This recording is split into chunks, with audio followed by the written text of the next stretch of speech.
ትናንትን ማከል ነገን መተለም፣ ፍትሐዊ ኢትዮጵያ፣ ባለሚዛን ኢትዮጵያዊነት፣ ከዳውለ ምንዳ የተሻገረ ኢኮኖሚ፣ ከውሃ እስከ ውሃ የጸና ሰላም፣ የቀና ስርዓት 15 ምዕራፎችን የያዘው የፓርቲው ማኒፌስቶ ከተካተቱ ምዕራፎች መካከል ናቸው። ማኒፌስቶ ዋነኛ የትኩረት ማዕከል ሲጠቃለሉ ባጭሩ የመጀመሪያው የፖለቲካ ጽናትና የሀገር መንግስት ግንባታን በተመለከተ ኢትዮጵያ አንድነትን ለማጎልበት በብዝሃነት ውስጥ የሚፈካ በወንድማማችና እህትማማችነት የታነጸ ጠንካራ ብሔራዊ ማንነትን መገንባት አልሞ ይሰራል።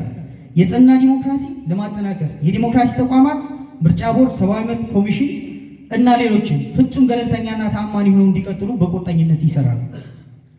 ከሰላም አንጻር ግጭቶችን በንግግርና በድርድር የመፍታት ባህልን በማስፈን የህግ የበላይነት የነገሰባት ሰላማዊት ሀገር የማረጋገጥ ስራ ይሰራል።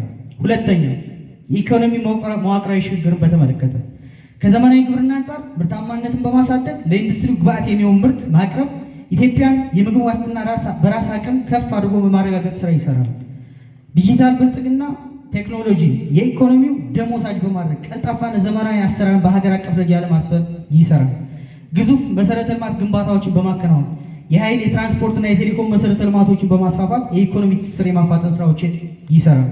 ሶስተኛ ማህበራዊ ፍትህና የሰው ሀብት ልማትን በተመለከተ ጥራት ያለው ትምህርት መስጠት ላይ በማተኮር በትውልድ ላይ ኢንቨስት በማድረግ ለዓለም አቀፍ ገበያ ተወዳዳሪ የሆነና በእውቀት የተገነባ የሰው ኃይል የማፍራት ስራዎችን በትኩረት ይሰራል። ሁለንተናዊ የጤና ስራዎችን በመስራት ጥራት ያለው የሕክምና አገልግሎት ለሁሉም ዜጋ ተደራሽ የሚሆኑበትን ስርዓት የመዘርጋት ስራ ይሰራል።